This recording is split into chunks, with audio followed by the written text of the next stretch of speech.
good. It's like grown-up juice. So I have no idea what I'm doing. Okay, so instead of preparing for tonight, I crocheted a blanket. So if anybody's having a baby girl, come talk to me. I have a blanket for you.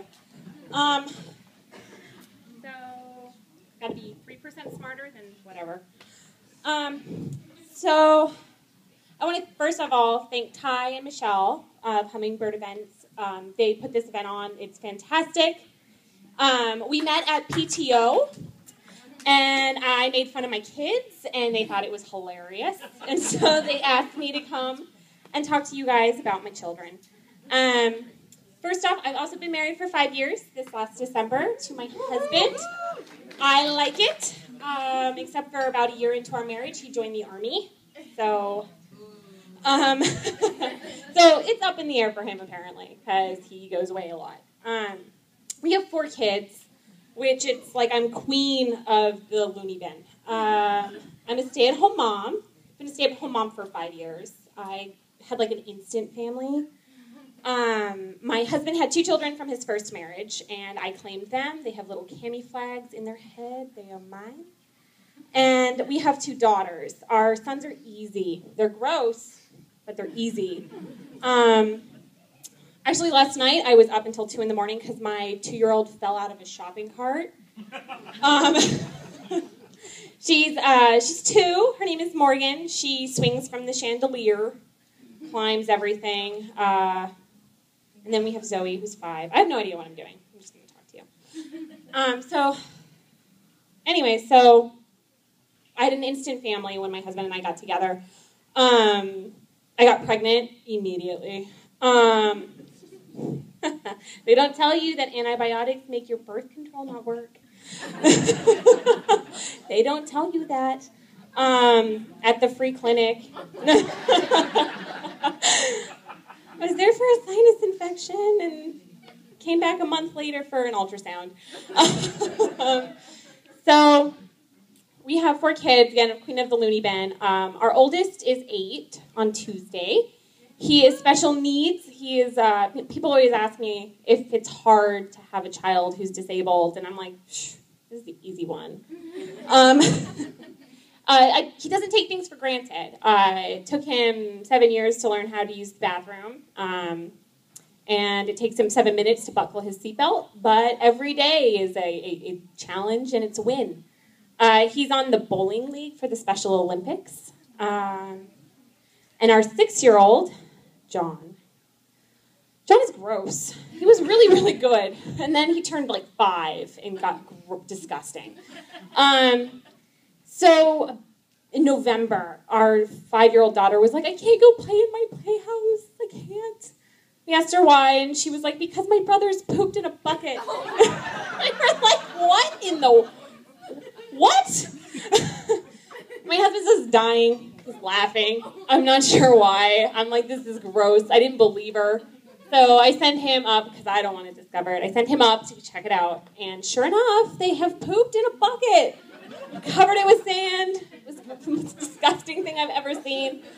So instead of being angry, I was just really curious. I am the eldest of 6 children.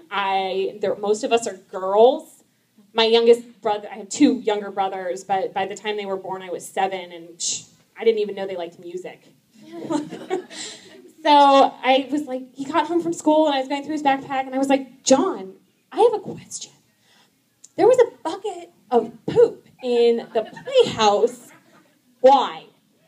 Just why? And he, in very dead serious, says, well, we were in our spaceship, flying around space, and we didn't want to land our spaceship, so we built a bathroom. And I was like, okay, so how about next time you teleport from your spaceship, cross the yard, up the stairs, and to the toilet, because that's a better choice. John has the top bunk. They have a bunk bed, and Nathan's just not coordinated enough to get up there. So we gave it to John, and that was probably a terrible choice. A few months ago, he got the stomach virus that everybody had, and your kids are never sick at like 11 or 5 in the morning. They are sick at 2:15. They throw up in their bed at 2:15. And so he comes into our room, and of course my husband's in a coma. He's completely oblivious to there's any problem whatsoever. He's like, Mommy, I threw up in my bed. I puked in my bed. And I was like, okay, it's okay. Everybody gets sick. So I get up, and I change his bed sheets, and I get him situated, and he comes back in. I get back in bed, and he comes back in like 30 minutes later, and he's like, Mommy, I puked in my bed. You what? I'm not awake. I don't know. You what? He goes, I puked in my bed. I was like, you threw up in your bed again? And he's like, no, Mom, I puked in my bed. My husband says he's saying he pooped in his bed. And I was like, no, he's not. Go back to, you don't have any idea what is happening in this house. Go back to sleep. You don't even wake up to your own alarm clock. So finally I sit up and I say, John, please forgive Mommy, but she really needs to know, did you throw up in your bed or did you shit in your bed? And my poor son, my 6-year-old says, Mom, I shit in my bed and I need help. So my parenting skills are a little wonky. I hate the Pinterest moms. Damn you! You're setting the bar too high for the rest of us. Last Valentine's Day, my son came home and was like, so-and-so's mom made these candies. And I was like, what? You're lucky I even remembered to send you to school with Valentine's. Well, I don't know what you want from me. I feed you dinner. So, Pinterest moms, bring it back a notch for the rest of us, please. I really don't like the women who, like when they're dating or they're first married, they like get out of bed and they brush their teeth and they do their hair and they do their makeup so that when their husbands or boyfriends wake up, their husbands don't think they're human because they look amazing. Let me tell you, when you get pregnant, you're going to destroy his world because there is nothing cute about pregnancy, specifically giving birth. I don't know if any of you guys know what morning sickness is. It's not in the morning. It's whenever the hell it damn well pleases. With my eldest daughter, I had morning sickness at 4 in the afternoon for 12 weeks. I lost 4 pounds. I looked fabulous. But I was curled up around the toilet, sweating and cursing and crying and wishing that I would just die because that was so much easier. 12 weeks seemed like a really long time to be that sick. One night, my husband peeked in, and he's like, is there anything I can do for you? Can I get you anything? And I looked at him, and like a demon from hell, I said, you have done enough? Get out? This is all your fault?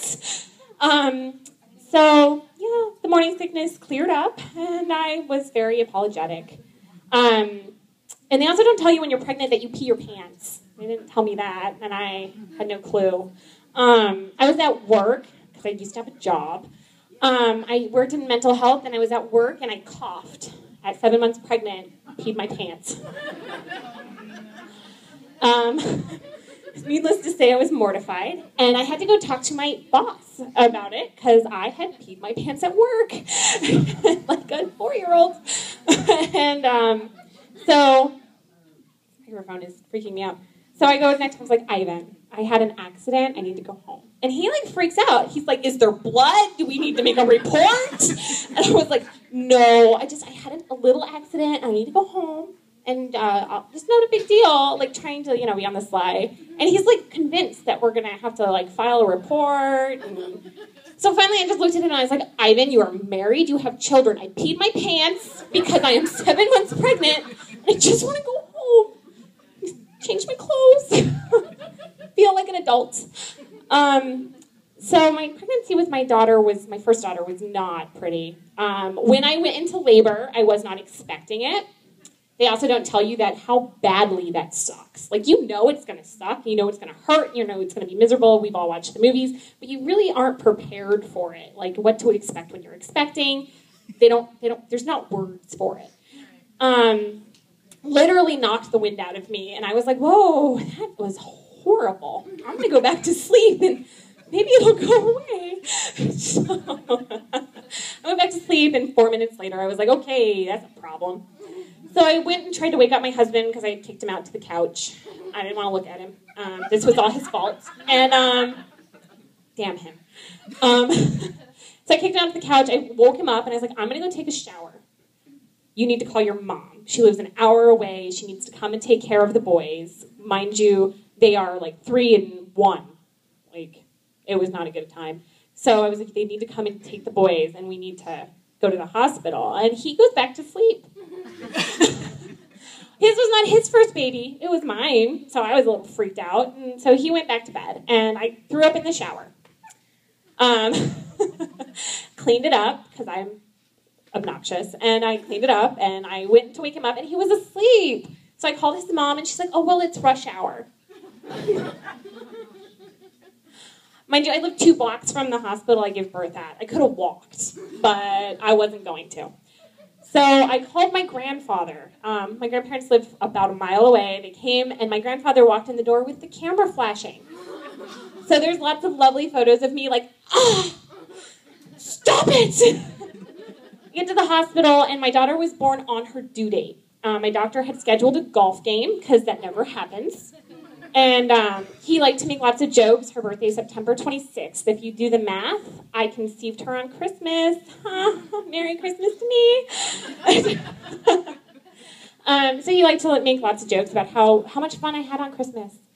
So he scheduled a golf game. I really hated him for that. So he wasn't there. And the nurse didn't believe me. I'm like hunched over, and I was like, all right, I'm having a baby. And she's like, okay, when's your due date? Today. She's like, no, honey. Not what day are you going to have the baby? When's your due date? Today. No, I know you're going to have the baby more than likely today. What day did the doctor tell you that the baby was going to be born? At this point, I punched the desk and told her September 26th, 2007. At that point, Patrick grabbed me and was like, her due date is today? She just needs a room. So they get me in a bed. They get me in a room. They tell me to lift my hips. And I was like, oh, okay. So I lift my hips, and they're like, you're only 6 centimeters dilated. I was like, I want this baby out of me now. I'm done. Somebody else's turn.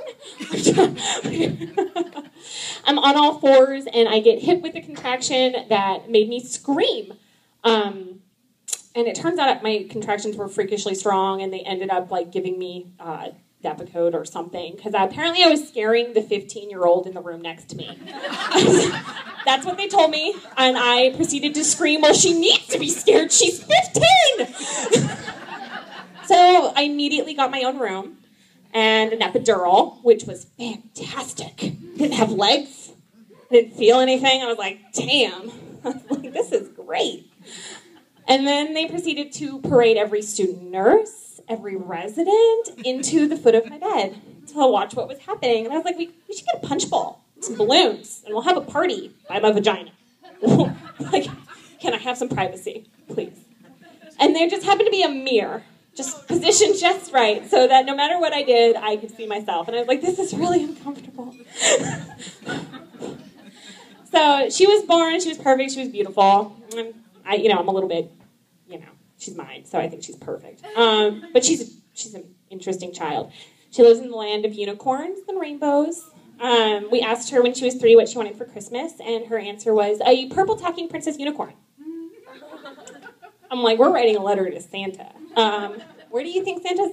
Let's give Santa an idea where he can get one of those. And she's like, that's not my problem. He's got elves for that. I was like, oh, okay. So her name is Zoe, which was probably the wrong name for her. It means life in Greek, and she's full of it, and she's full of herself. She asks lots of really good questions. My kids ask a lot of really good questions. Recently, she asked me why I wear makeup. And usually, I come up with a really good answer. I'm like, when they asked me while I was pregnant how the baby got inside of me, and I told them, with love. That was a good answer. They asked me one day when they broke into the bathroom while I was changing my tampon, why I was bleeding and did I need a Band-Aid? I was like, no, this just happens. It's okay. Just go. Go watch Dora. That was a good answer. She asked me why I was wearing makeup, and I told her so I didn't look homeless. Which I think is the wrong answer. So, mind you, I had like a mascara brush, and I was like, I don't know, so I don't look homeless? And she was like, oh, I don't want to look homeless. I was like, shoot, giving you a complex. She likes to wear a lot of pink. She has pink high-top Converse and purple shoelaces. And the other day, she dresses herself. I figure she's 5. She's going to go to kindergarten. She's going to have to conform. She can wear whatever the heck she pleases until then. So the other day, she was wearing like skinny jeans that were like cargo, camo print with zippers on the side. She found them at a thrift store and had to have them. So I bought them, and now she wears them everywhere. And like a purple dress shirt and Converse and like every hair accessory that she owned was in her hair. And I was like, whatever, let's go. So we went to Walmart, where we fit in. So she's 5, and she has quite the vocabulary because she thinks she's 45. She came running in the other night, and she was like, Mommy, somebody has absconded with my book. And I'm like, oh, are we studying for the SATs? Absconded? You need to stop listening to Mommy talk. My son got in trouble a couple months ago at school. Well, sort of in trouble. We got a phone call home, which we don't ever get because he's really concerned about making sure people like him. And so he never gets in trouble. And so they called, and it was, hi, Mrs. Graham, which I'm not used to being called. Hi, Mrs. Graham. This is John's teacher. There was an incident on the playground. And I was like, oh, damn it.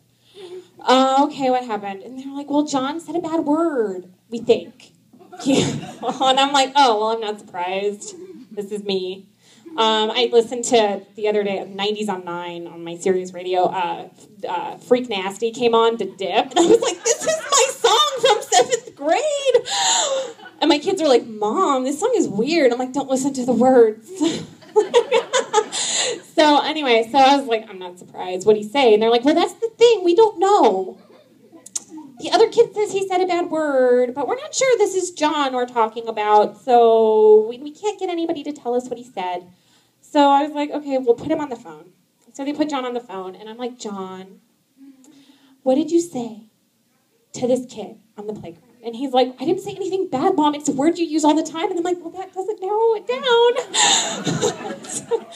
So what did you say? And he's like, well, he was telling me that he was a vampire, and I told him he was full of malarkey. And I was like, malarkey?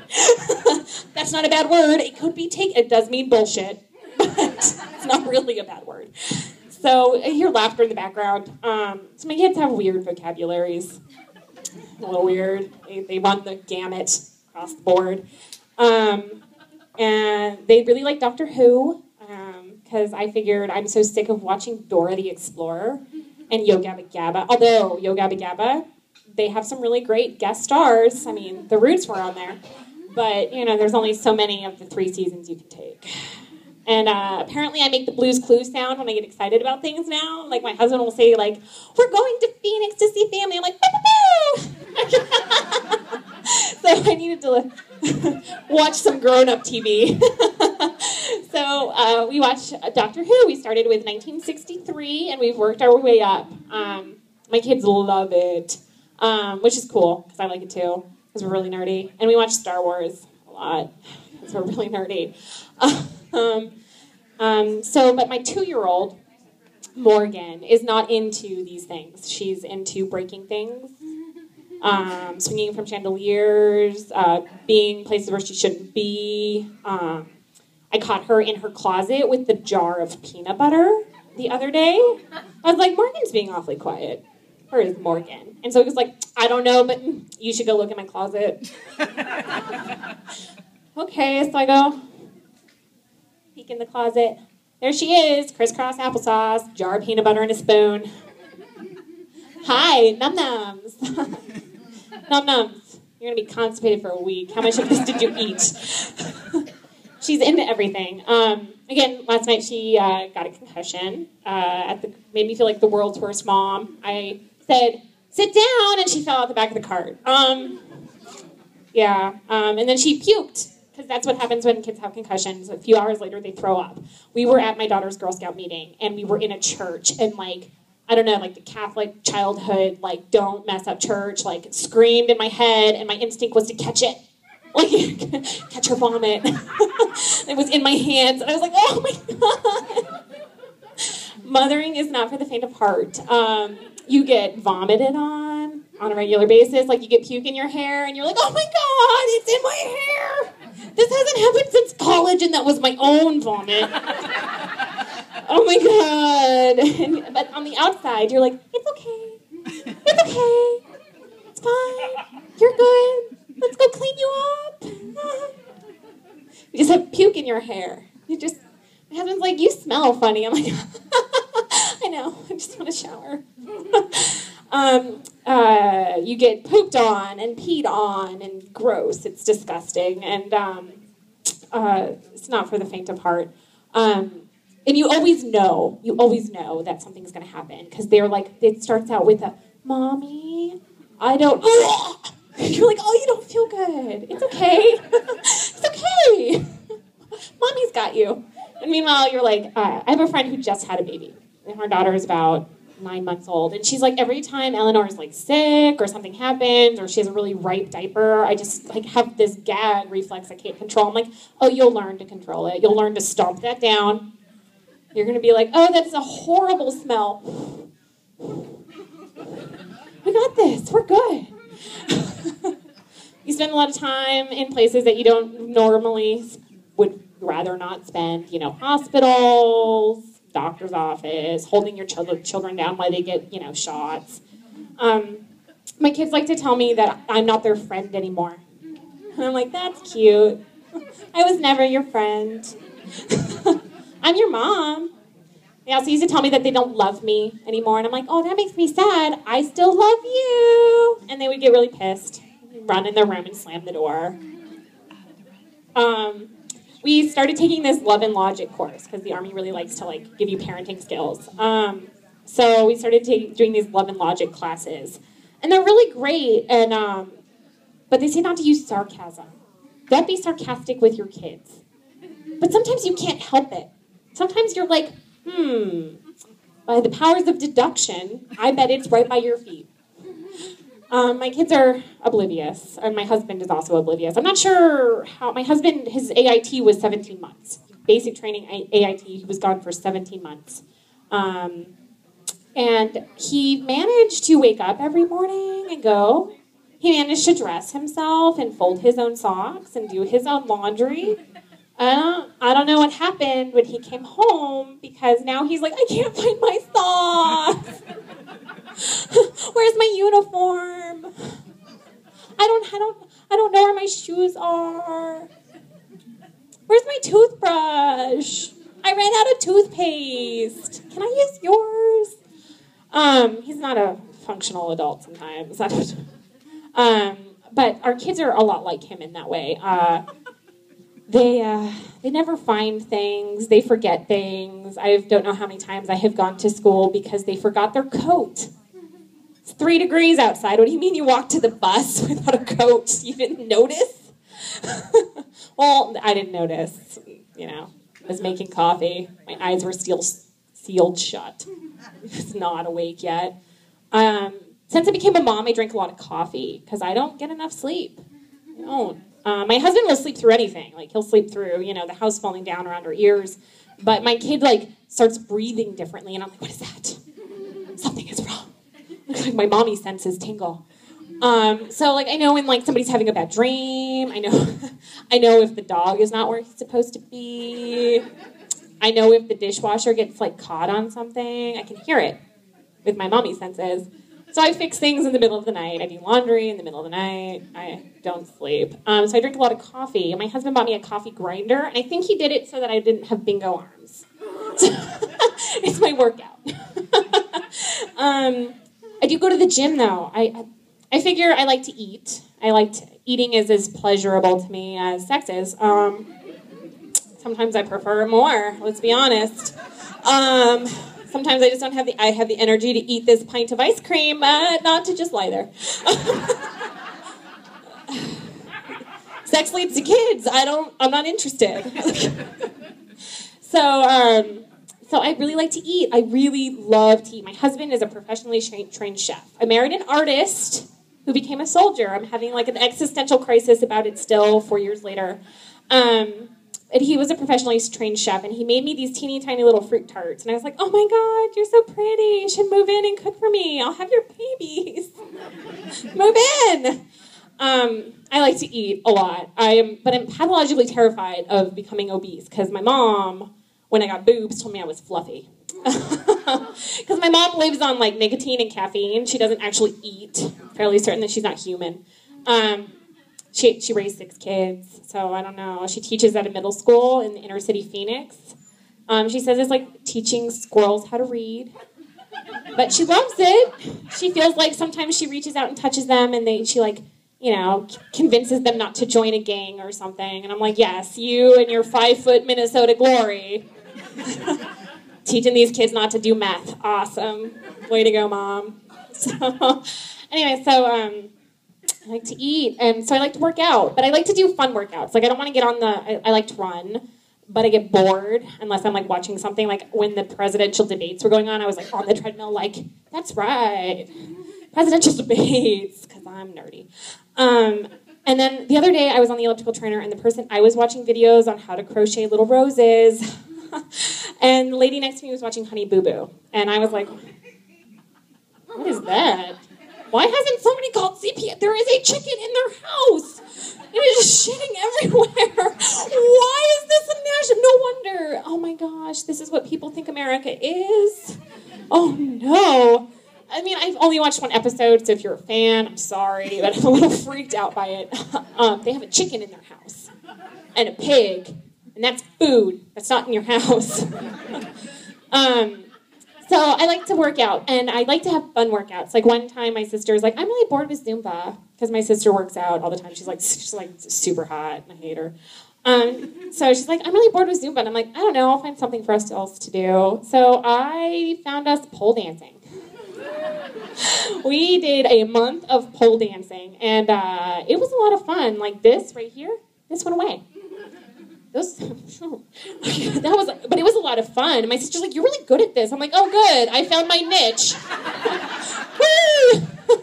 If things fall through with my marriage, I guess I could be a stripper. She was like, that's not what I meant. But I recently, at the gym, I made a friend because she came in to do a video. And I was like, what are you doing? I'm just stretching. What are you doing? And she's like, I'm going to do a dance video. And I'm like, can I do it with you? She's like, I guess. I don't know who you are. So I did the video with her. And first off, when you work out with somebody, it's so much more fun. Because then you can, like, make catty asshole comments about, like, the lady who looks like a drag queen who's leading the video. And I'm like, are you sure she's a woman? I don't know. She's really good at this dance thing, though. Oh, I like it. So it was a lot of fun. And they did Bollywood. Bollywood dancing. That is, like, you're in a squat the whole time. Like, by the end of it, I was like, my thighs are burning. I want to be done. But, like, one of the moves is, like, they're like, act like your leg is broken. And I'm like, what? I don't know what that's... And then you'd, like, jump up, and I was like, this is a lot of fun. I look like an idiot in the mirror, and I'm like, the guys in the corner, like, picking stuff up, like, putting it down. I'm like, don't look at me. Don't judge me. Don't judge me. You're just lifting stuff. Actually getting cardio. And then at the last part of it, I grew up in the 90s. I don't know lots of people, either you were, you know, in your teens or your 20s in the 90s, or you grew up in the 90s. And when I was in 7th grade, like the dip and like the Tootsie Roll that was on. Oh my God, I loved it. And I grew up in the ghetto. I grew up in inner city Phoenix. I was like the only white kid on my block. Thought I was going to have a quinceañera. I had no clue. I didn't fit in. I thought that everybody learned how to deal with drive-bys. Like, I just thought that was part of childhood. I didn't know. K-Momo Mart and apple-bottom jeans. That's, like, I got this booty because I grew up in the ghetto. My body doesn't know we're white. Where was I? Oh, yeah. The hip-hop. And so they did this hip-hop thing. And it was like punch, punch, punch, punch, and then the butterfly. And I was like, oh, I know this. This isn't a music video from like 1994. Sweet, I know this. It was amazing. It was such a good time. But I think that growing up in the 90s has also screwed up my kids. a little bit, because they are really into 90s stuff. Like, I recently discovered Netflix, and I spent a great deal of my time on Netflix, just searching for things. And we've been watching, like, cartoons from the 90s, like things that I missed, because I didn't grow up with television, because my parents are crazy hippies with 6 kids. So I'm, like, filling in this pop culture that I'm missing. So I watched, like, a lot of, like, She-Ra. I had no idea. Oh, my gosh, like, what? This, and, like, Transformers? Like, it was so bad. It was good. It was like, there's no plot. Things don't make sense. Like, it's bad cartoon. Like, it's bad artistry. Like, oh, it's terrible, but it's amazing. My son's like, let's watch Transformers. I'm like, let's do it. Right now. I want to know what happens next to what's his face. But yeah, having kids is a lot of fun because you get to screw them up. You get to, my mother-in-law, love her. She's an exotic travel writer, hate her. She goes to spas for a living in, like, France. She went on safari in Zambia for a month. Bitch. She gets paid for it. I want that job. We'll trade her. She can be a stay-at-home mom. Play Barbies. But she says that we make the mistakes of our grandparents trying to avoid the mistakes of our parents. And I'm thinking about it, and I was like, maybe that's not so bad, But, and then again, my grandparents didn't have Transformers. So, Transformers is still better than some of the cartoons. SpongeBob is better than SpongeBob. So, but I'm done, so I don't know who's next. So just remember that your kids are funny. So, thank you. Let me drink more wine. All right, very nice. He's got the hat.